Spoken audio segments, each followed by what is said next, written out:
Welcome to this video lecture, Understanding Project Management, a Practical Guide, Chapter 7, Project Team Planning. So here's the project lifecycle once again, and we are now finished with budget planning, moving on to project team planning. The agenda is as follows. First of all, determining who will work on the project. Then how will the project be organized? A discussion of remote project teams and international project teams. So who will work on the project? As the project plans are created, project team members need to be brought into the project in order to complete the required activities. It is unusual for project team members to be present at the very start of the project. So part of the planning is to determine what resources are needed, how many are needed, and to attain them. So where does the project manager acquire team members from? Well, this is discussed in the textbook. There are three main sources. There is inside the project. There is inside the company, sorry, within the organization that are already working in the organization. There are new hires that can be hired into the organization, and there are contract employees, again, from outside the organization brought in on a contract basis. Each of these sources has advantages and disadvantages. Human resources that are already in the organization are already familiar with the organization. Their learning curve is less. They might be familiar with the project and so on, and they're available. The disadvantages is that sometimes they're not ready to work on it right away. They might be in other projects or in operational areas and so on. So it can sometimes be difficult to get them when needed, depending on what they're doing. So that can be a challenge. We're also limited with internal employees as to the skills that we have within the organization. We might not have the necessary skills currently working for us. In terms of new hires, the advantage is we can hire for new skills. We can bring in, new individuals that are we don't have that type of skill and so on. The disadvantage though is it takes a while to get somebody hired in. It can take weeks and even months. The person coming in is usually unfamiliar with the organization, and there's a learning curve and so on. So it's a time-consuming option. Contract employees, the advantage is again, we can hire for skills that we don't have. We can quickly, usually they're more quickly available than certainly new hires, and oftentimes internal employees, they can be brought in quickly. The disadvantage is that they will leave the organization when the normally will leave the organization when the project is completed. They're also not necessarily familiar with the organization, so there'll be a learning curve. So there certainly are advantages and disadvantages of each source, but that is where they come from. Okay, here's now the next video in our series on the process of creating the project HR requirements. So let's watch this together.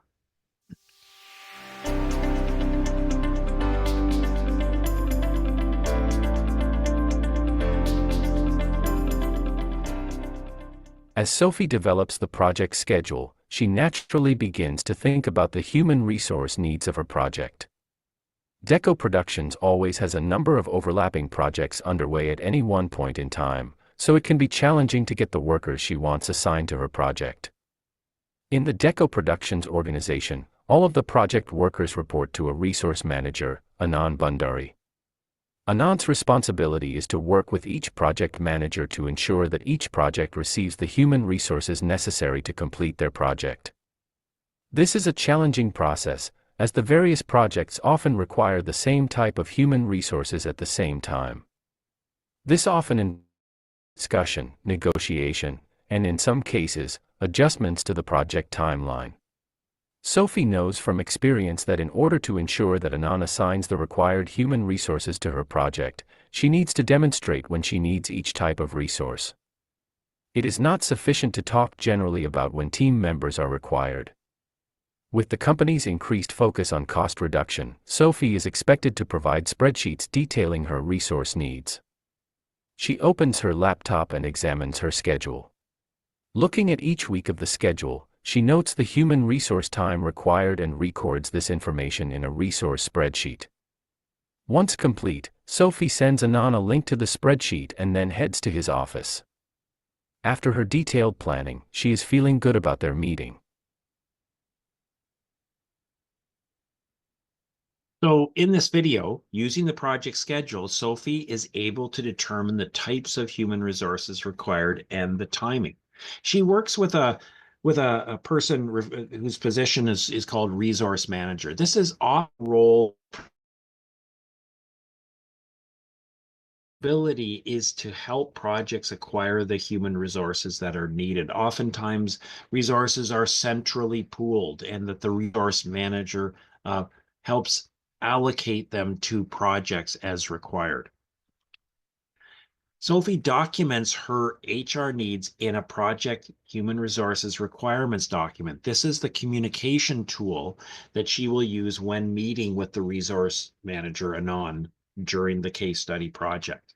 You can see the project HR requirements for the case study in the textbook, chapter 7. So key idea, acquire the human resources needed to complete the project. Now, how will the project be organized? Once we get team members assigned to our project, now it's a question of, well, what are they going to do? Do they know what their role is? Do they know how work will be distributed amongst them and so on? This is an important thing that to define and help people understand. So there's various tools that we'll be talking about. One is the project roles and responsibilities document. As the project team begins to form, it is important for team members to know their role and what is expected of them. They want to know that. This information is documented in a project roles and responsibilities document. Here's the video that shows the creation of this document.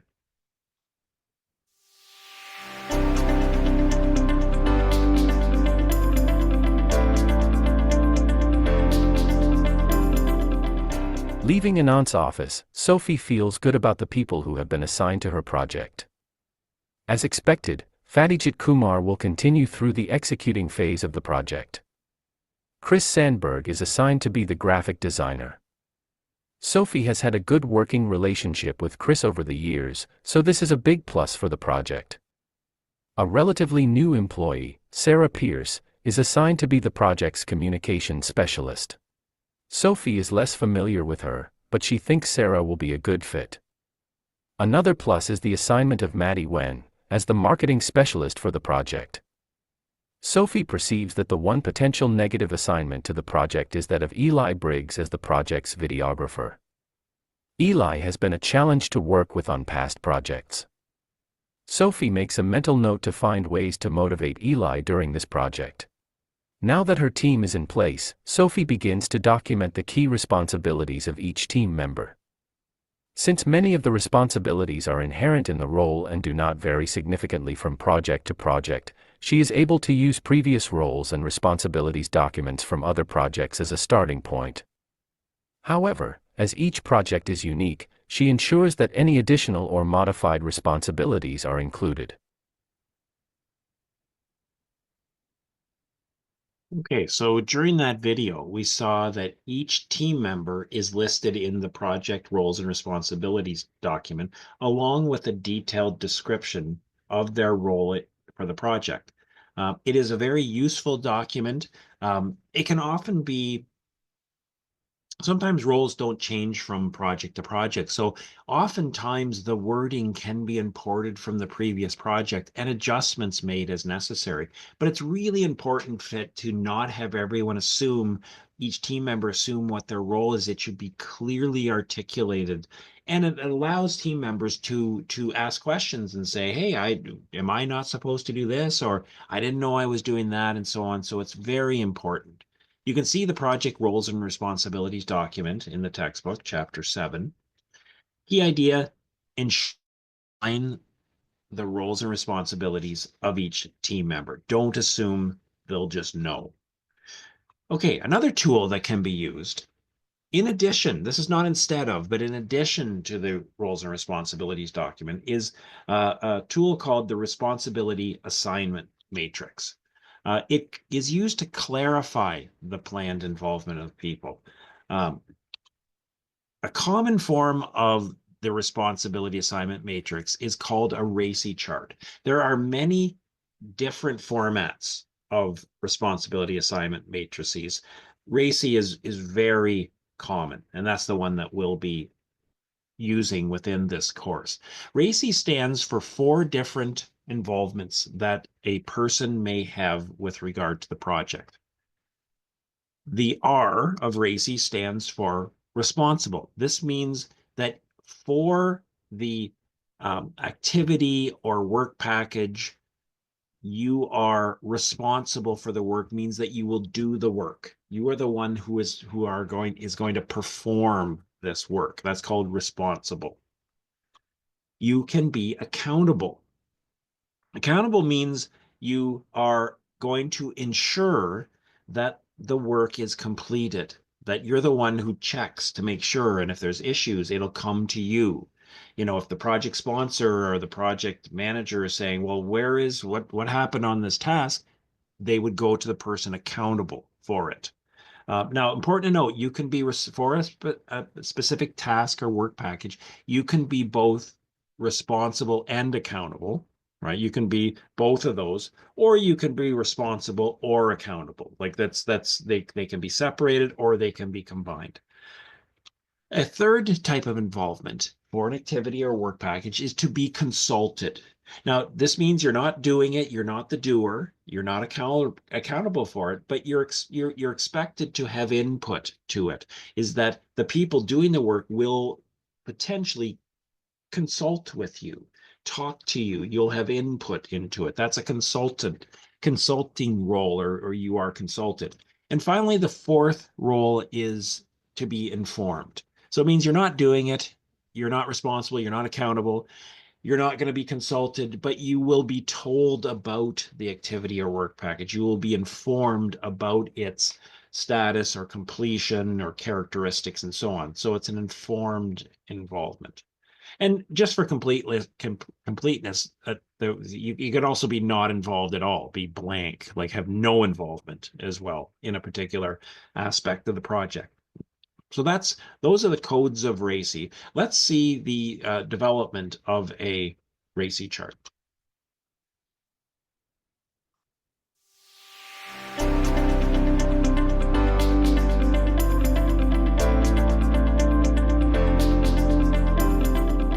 Sophie calls together her new project team to discuss the project and their roles. While the roles and responsibilities document is informative to the team members have additional questions, such as, do I need to let anyone know when I'm done my work, and who makes sure that work is complete? To help clarify this information, Sophie leads a discussion with the team. Using the RACI chart, she places the name of the project sponsor or one of the project team members at the top of each column. For each high-level deliverable, the team discusses who should make sure the work is completed, who should complete the work, who should be consulted, and who should be informed.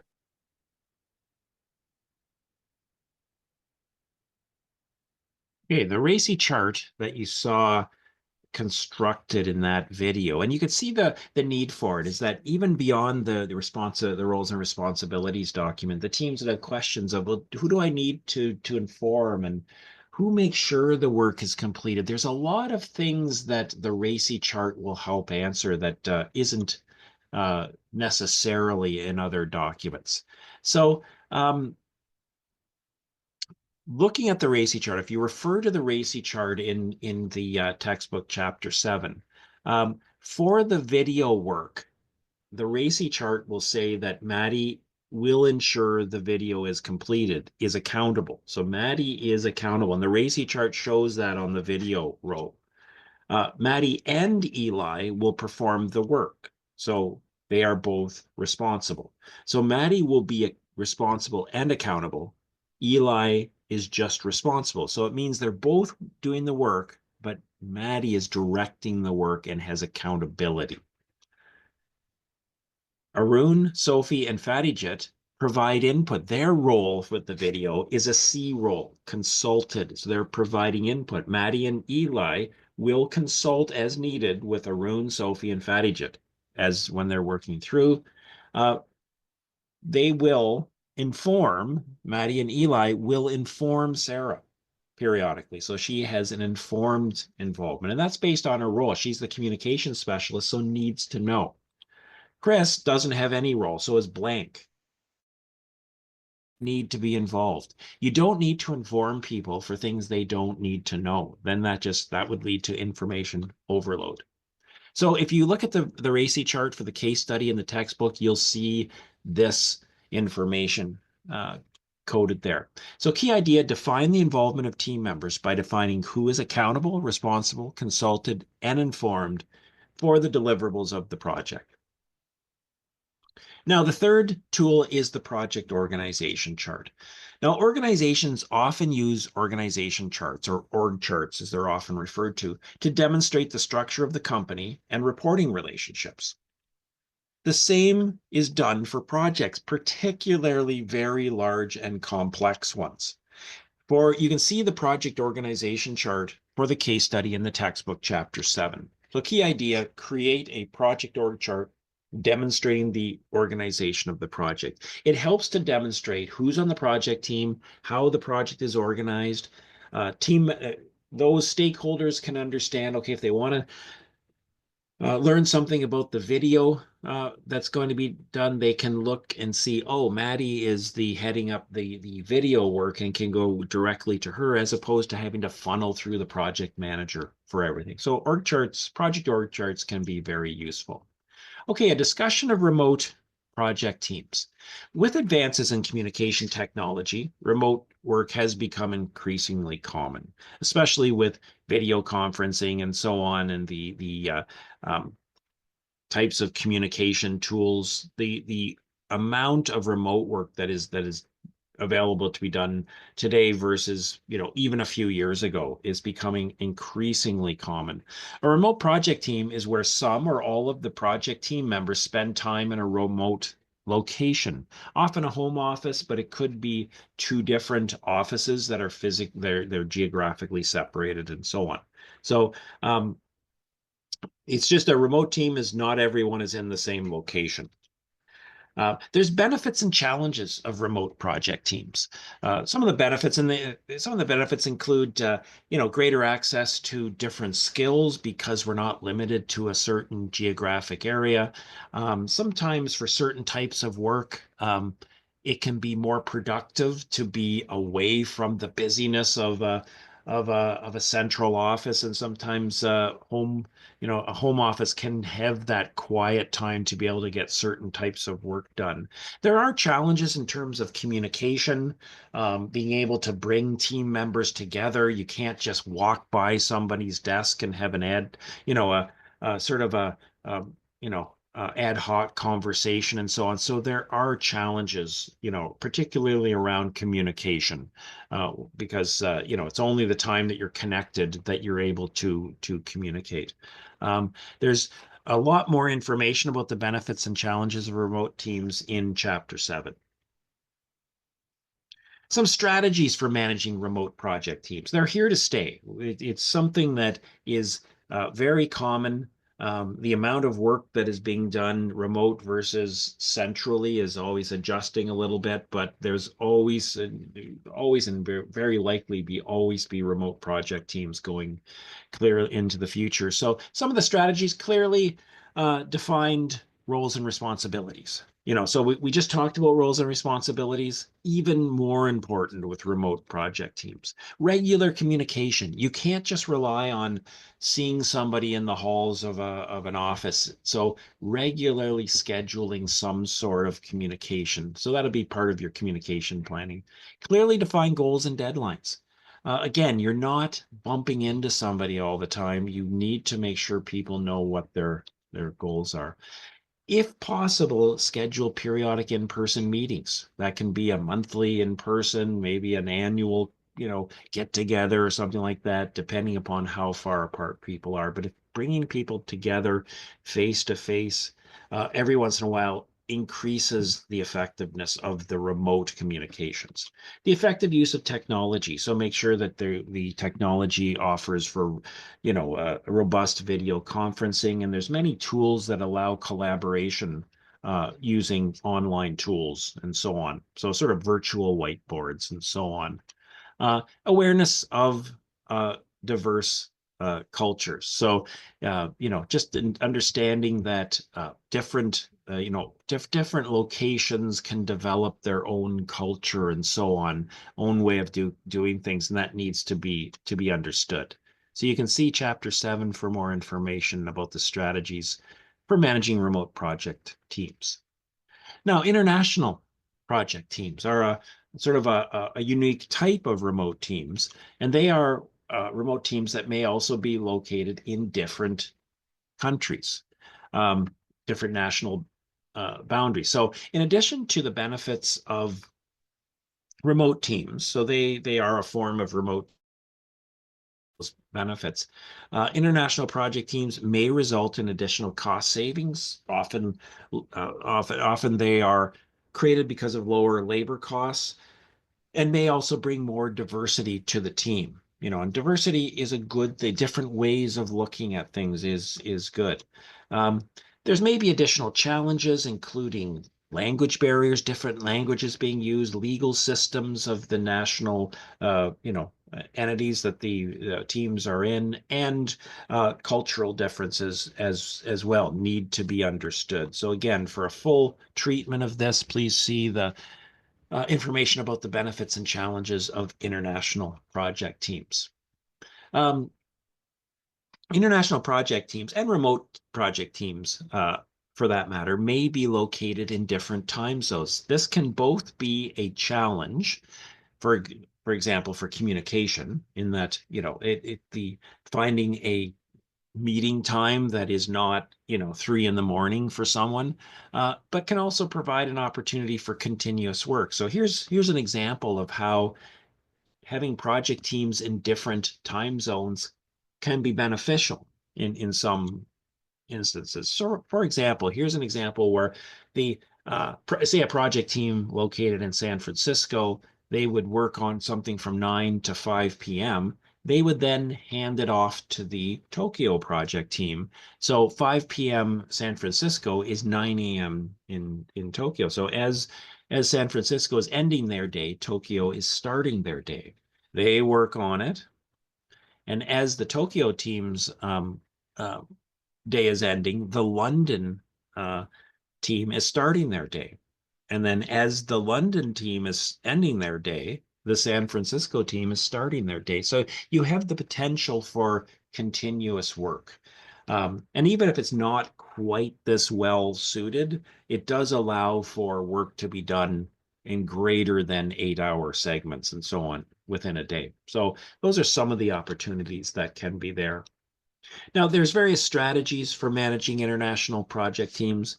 It can be challenging. One is to foster awareness of cultural differences. Understanding is the first step to addressing that. Overcoming language barriers. Depending upon the languages that are used, there's translation software and so on, which can be quite helpful. Understanding legal and regulatory differences. So it'll be key to have people on the team that understand different labor laws and different ways that security and so on. That's key. Managing security risk. If there's travel, you need to understand what are the norms within that location, and managing additional costs. For example, travel, bringing people together can be more costly depending upon where the international teams are located and so on. So again, you can see a fuller treatment of the strategies for managing international project teams in Chapter 7. So key idea, in addition to the challenges and opportunities by being remote, globally dispersed project teams face unique circumstances. It is therefore important to consider strategies for international project teams. Let's see, here's a video which talks about, we'll see some of the work that is done with regard to international project teams during our case study project. So let's watch this together.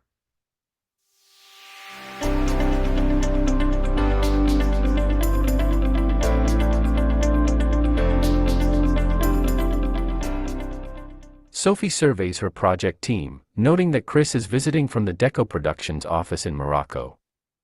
This is not a surprise, as the Morocco office has a very effective graphic design department and tends to provide design services to many of Deco Productions' projects. While some of her project team has worked with the Morocco office on previous projects, others have not. At the next project team meeting, Sophie will discuss how to best communicate with remote team members as well as some of the different cultural norms across the two offices. Given the different time zones, she will also ensure that project team meetings are held at a time within each office's normal business hours whenever possible. She makes a note to schedule some additional check-in meetings with Chris throughout the project, as she will have less contact with him than with the rest of the project team. While including remote project team members presents some additional challenges, the benefits of gaining access to the Morocco team's graphic design expertise more than compensates for these challenges.